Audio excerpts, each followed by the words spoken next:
The glute hamstring day, the main movements are gonna be the glute bridge, where we're training the glutes in the fully shortened position. And then it's gonna be the RDL, or the straight leg deadlift, where you're training it in the lengthened position. We generally start on the glute bridge, or I prefer to start on the glute bridge, because for most people, being able to fire their glutes at the top of the range of motion rather than extending at the spine is something they have a hard time pulling apart. So using the glute bridge to prime the shortened position of hip extension kind of allows me to bias my hip better on the deadlift and not letting my spine do any of the work, or rather than less of the work. It's a hip dominant deadlift. When I'm doing glute bridges and RDLs, I am always doing them barefoot. The reason we do it barefoot is we need our foot to be able to connect and apply even pressure as we're going into hip extension. Being able to flex our toes and extend our toes, and being able to adduct the big toe where we are contracting our arch through a shortened range of motion. So again, I generally go barefoot during these movements so we get a higher quality hip contraction at the end range of motion. So we're gonna do a couple feeler sets here, and then we're gonna go to our top set. So as a general rule of thumb, during external training, we try to reduce how many pyramid sets we're doing. So a lot of people on here would be doing, say, let's say they're able to do 5 plates. They would do 1, 2, 3, 4, and then 5. But as you get stronger, as you progress your lifts, you need to be mindful of how much volume you're doing leading up to the top set. Because again, I'm trying not to gas myself out so I have everything I can give this set.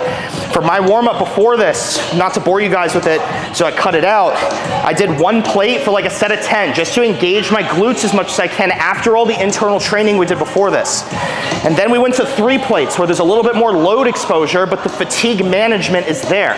I did not do a set of 4 plates because I feel I'm making a subjective anecdotal call that 4 plates is not a good trade-off for me to do. I've done 4 plates as a feeler before, and my top set just never feels as good because I gave it a little bit too much juice before I went to the set that actually matters. Only 1 set here is meant to drive any change in my body.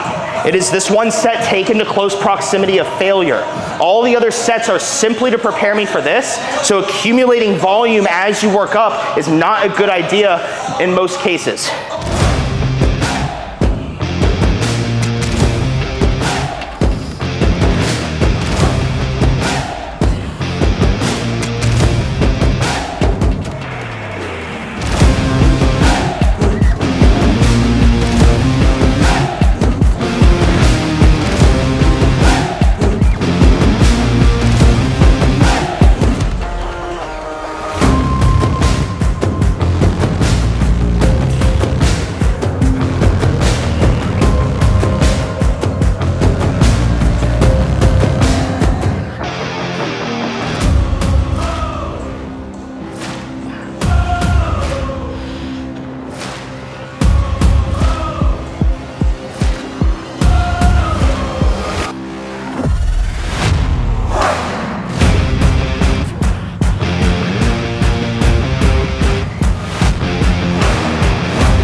So again, the primary focus when we're doing glute bridges is the glute in the fully shortened position, the top position. At no point am I overextending at the spine.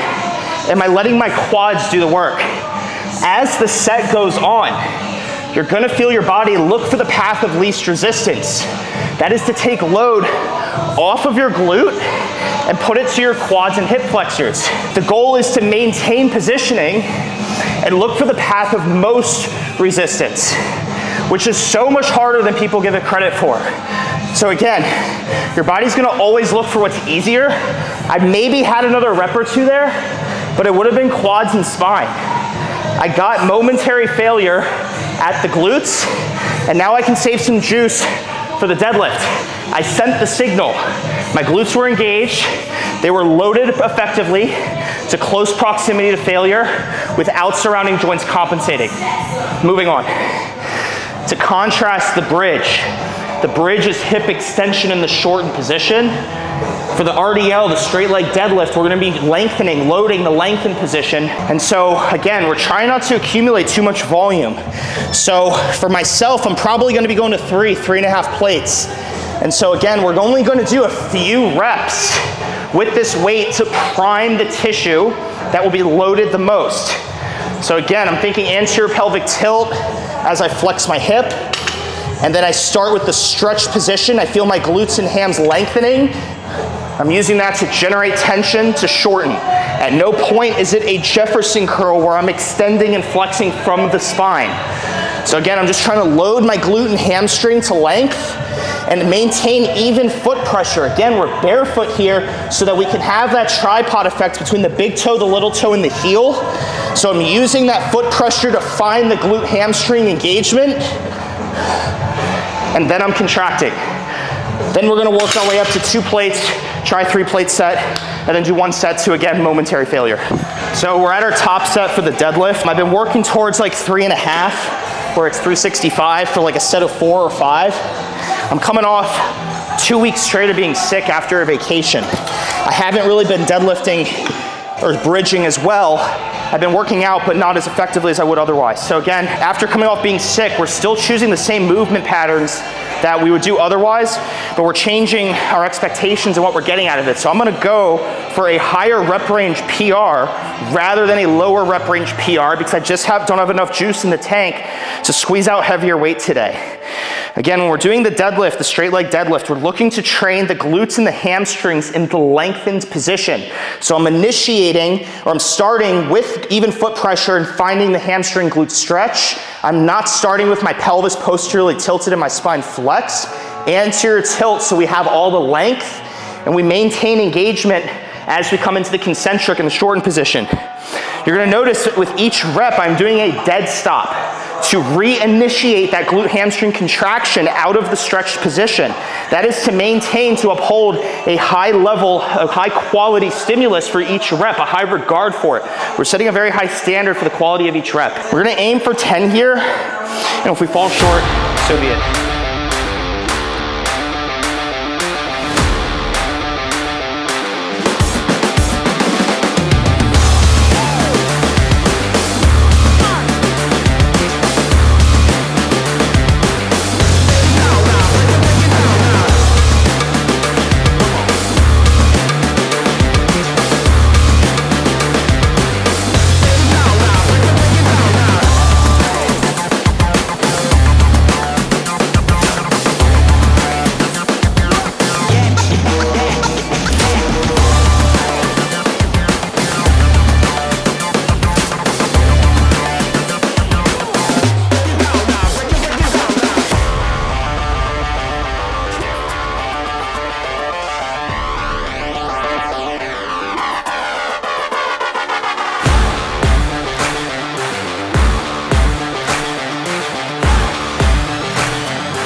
I mentioned this with the bridge, but one thing you see people doing when they're doing hamstring glute bias deadlifting, they tend to squat into the movement to complete the rep.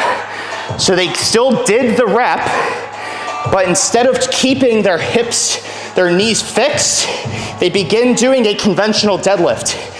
At no point during that movement was I allowing my knees to bend to let my quads be recruited. Body looks for the path of least resistance, keeping the knees straight and maintaining tension on the glute and hamstring is the path of most resistance. So your body wants the knee to bend, leverage the quads, and basically squat the weight off the ground. That is not what we're here to do. So we train the bridge for the glutes in the shortened position. We train the deadlift for the glutes in the lengthened position. Hamstring curls are gonna come up next. So we started with our compound movement first, being the bridges and the RDL, the straight leg deadlift, to train the glutes and the hamstrings through hip flexion, hip extension.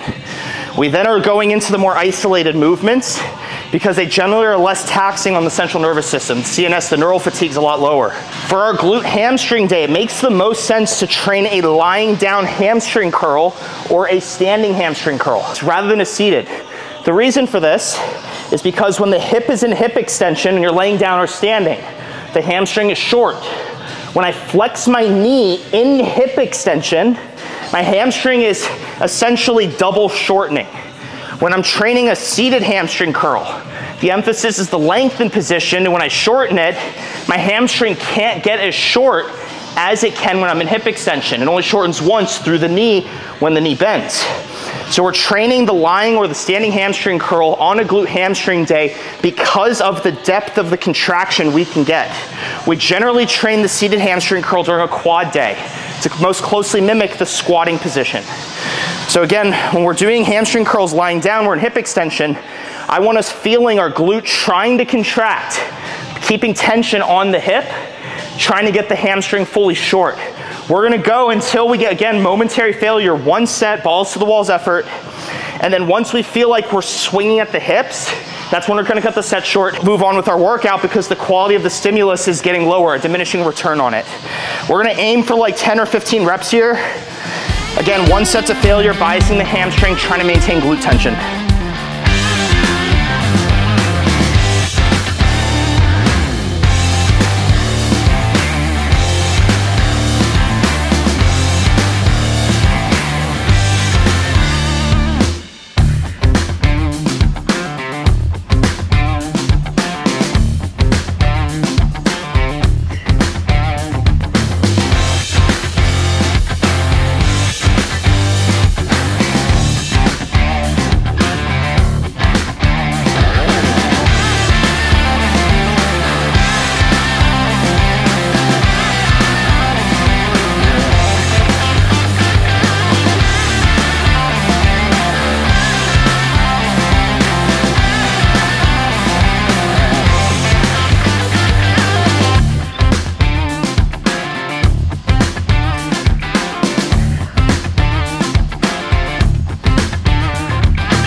So again, the lying hamstring curl's focus is training the hamstring and hip extension so we can essentially double shorten our hamstring. You can see during the movement, I try to keep my hips as fixed as I can as my knee is flexing and extending. Once I got to the point where I couldn't maintain my hips being fixed on the pad, I kind of allowed momentum to help kind of squeeze the juice out of it a little bit further. Think about wringing the towel out of water. I allowed myself to cheat and swing a little bit because the risk for injury on an exercise like this is basically zero. It's non-existent, especially when you're well trained. So I allowed the momentum to get me another 10 or 15% engagement out of the glute and hamstring, even if it started to look sloppy at the end. So this is where training hard meets with training smart. The last movement we're gonna do is hip abduction through an outer thigh machine, and that'll be our finisher. We're gonna be training some hip abduction, the outer thigh machine. We see a lot of guys skipping this stuff. We have the same anatomy as women, so we should be training the inner and outer thigh machine just as much as them, not just for the development of our legs, but the function of our hips. When we're doing the inner and outer thigh machine, especially the outer thigh abduction, we train inner thigh on quad days. There isn't a lot of variability to this, but there is some. One thing that we're gonna do is start in the mechanically disadvantaged position. So generally speaking, if I'm sitting upright and abducting my glutes, this is gonna be harder and it's gonna target a different region of my glute than if I lean forward into hip flexion. When I lean further forward into hip flexion, we end up getting a lot more glute med. When we lean back, we end up getting a lot more glute max. So we're gonna start in the mechanically disadvantaged position, use the harder orientation first, and then move into the easier position to again squeeze the juice out the same way that we did on the hamstring curl. We're gonna take this as far into failure as we can and then using a little bit of momentum to squeeze the rest out of it again. We're doing 1 set to absolute failure here to send the signal for hypertrophy and strength development, and then we're done with the workout. So we're gonna aim for 15, 20 reps here. I don't even count the amount of reps I do on here anymore because we max out the machine. So we're just going for the deepest engagement, a high level of MVC, the maximum voluntary contraction. And again, the entire time I'm trying to maintain some anterior pelvic tilt.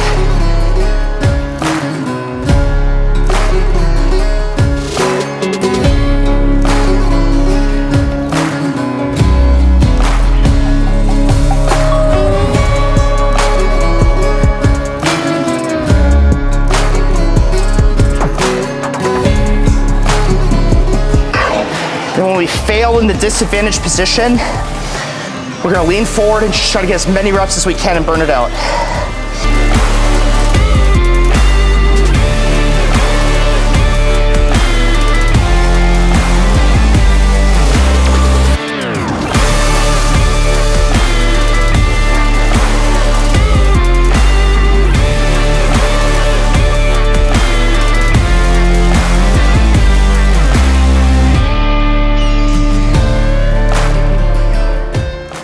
So that about does it for our glute hamstring workout.